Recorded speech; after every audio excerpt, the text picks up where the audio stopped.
the first year of the Biden administration was a disaster. We saw that. We all saw it. We're all aware. The polls reflected. I mean, they can't even make a strong case otherwise.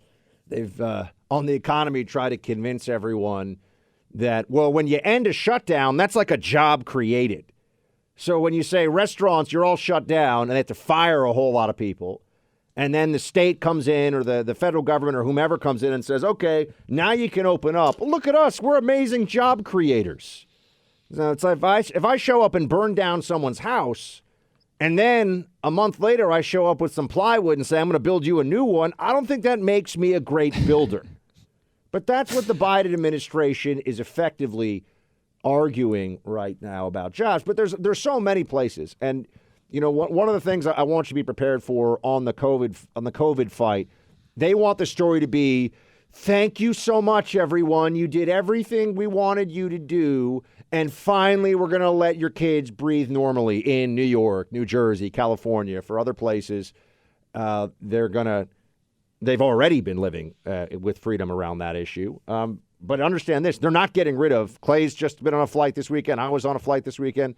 Not until they demask on planes, it's not gone. It's not over. It's just in a moment of recession. The madness is in a moment of recession, but it is not gone altogether. We have to push until it's gone altogether. There's also the issue of crime in the country and what has been happening here. And you can feel it walking the streets of New York City. You can certainly feel it in Houston for all of our people down there in Houston, Texas, where you've had more murders. And this was a stunning statistic. In the month of January, more murders in Houston than in Chicago, New York, or Los Angeles, all cities with a bigger population, and certainly Chicago known to be a place with far too many murders when you look at it on a per capita analysis. But Clay, this was stunning over the weekend. Biden's first year in office saw 73 police officers killed, the most deaths since 1995. The last time, this was analysis in the New York Post, and hat tip to Mark Moore for pulling it together, you had the most cops killed since 1995. The last time this many had been killed, it was actually, in a one-year period, it was 1987. We're having to go back decades here to see a time when there were this many shootings. It feels like the gains of the criminal justice system and of safety to the American people have been handed away in the blink of an eye. And we all know what happened here. We all know what caused this. It was a combination, but the real beginnings of it, BLM, which created a moral panic the Democrats used to defeat Donald Trump, but also a moral panic that corporate America went along with. Oh my gosh, BLM, we all need to have a national conversation. BLM is rooted, and I've been to many BLM protests covering them as a person in the media. BLM is rooted in the fundamental lie that young black men are killed by police without consequence due to racism, frequently in America, and that is representative of law enforcement. Essentially, cops are racist murderers. They chant that at some of these rallies. They'll actually say, what do we want? No more racist cops. When do we want it now? I mean, this is the stuff that they say, Clay. And then you add that to bail reform, i.e. let people out, including dangerous people. You add it to less prosecution of dangerous individuals, to a more permissive environment in the prosecutor's office for criminals all across the country.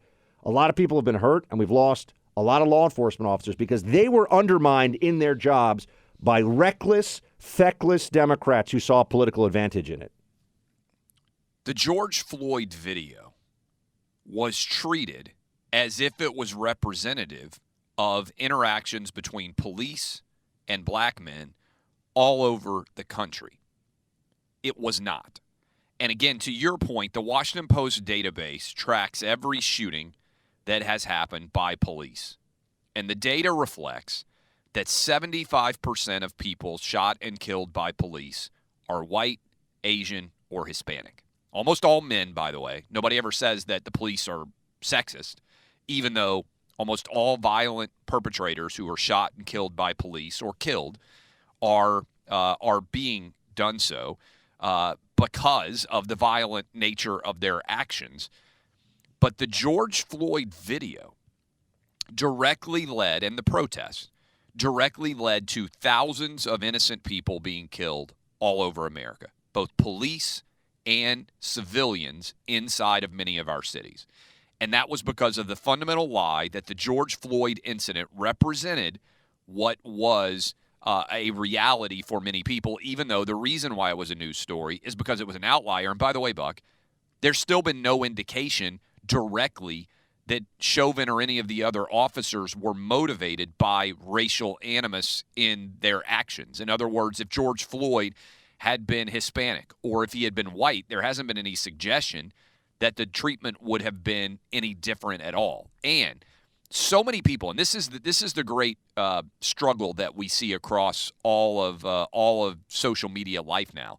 Buck, so many people are terrified of being called racist if they don't stand up and say, hey, you know what? I think that the officers deserve to be put on trial, but I don't think that all police officers are evil.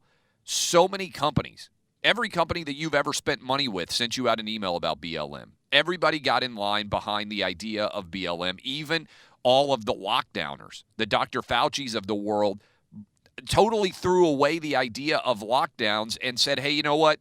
These protests are legitimate. I know we've been telling you to stay at home and not gather in crowds, but this is such an important incident that we're going to throw away every aspect of lockdown-based decision-making in favor of this. And the result has been that we spun basically since 1994 the idea that people who commit crimes of violence need to be in prison.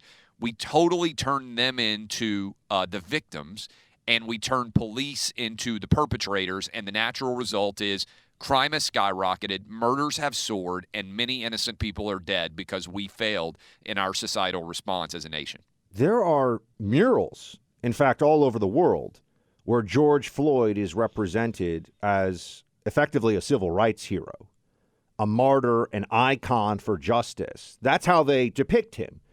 George Floyd, just for starters, was guilty of and served time for a home invasion during which he pointed a loaded firearm at the belly of a pregnant woman. But there are murals depicting him as a martyr and as a hero. And so you have to sit around and ask yourself, what are law enforcement officers really to think of a situation where they're so undermined in their work, and the people who rely on the protection in even the very wealthy enclaves that Democrats control, rely on the protection law enforcement provides them, just feel like if it doesn't affect me, if it just affects people that I pretend to care about when I'm going on TV and making my millions of dollars, or you're doing my podcast and getting paid all this money by sponsors, whatever these libs are doing, they don't care, Clay. They don't care what's happening in minority-majority neighborhoods where shootings are through the roof. It doesn't matter to them. It also points to a larger fallacy, which you just mentioned is George Floyd's criminal history. Many people, if you even suggest that, say, you can't even bring that up because of what happened to him. His history doesn't matter. Yet look at what cancel culture is rooted in. The same people who are saying you can't talk about George Floyd's criminal history as a part of the larger context of understanding what his behavior may or may not have been influenced by are simultaneously saying Joe Rogan can't have his podcast on Spotify because of something he did years ago. So you're willing to cancel a guy for what he might have said on his podcast years ago, but you aren't willing to even allow a discussion of the past criminal history of George Floyd. Think about that. We're not saying, imagine if Joe Rogan had previously been arrested multiple times for violent acts. That, to me, is the distinction here. You're saying actions don't matter as they pertain to George Floyd for his past history, but you're saying words for Joe Rogan do matter. It's a flaw of logic on a seismic level. The Democrats' narrative of criminal justice over the last 18 months, and coinciding really largely with the pandemic. It started in June of 2020. The George Floyd incident set so much of this in motion. George Floyd's killing, and remember, that officer's now decades in prison for that. But the narrative is still, cops do this all the time. It's not, Clearly not, by the way, by the numbers. It's actually quite rare for law enforcement to shoot an unarmed black man in America today. If you care about data and numbers, which the Democrats, whether it's on masks or police-involved shootings or whatever, the numbers they don't actually look at. They make it up as they go along. But we decided somehow as a society, or I should say the Democrats decided as a society, cops are the root of violence in cities, which is crazy. Letting violent felons out more frequently with less punishment is going to result in safer streets, which is crazy. You go down the list of everything that they did, as well as the riots that went on for months, creating a sense of lawlessness in these cities. And it's honestly, it's a shame. And the American people who didn't see this for what it was in the 2020 election should feel some shame, at least with regard to their judgment, that they didn't see what a big pandering atrocity the Democrats were engaged in that year. It was just all about defeating Trump and all about getting the vote out and a lot of racism virtue signaling.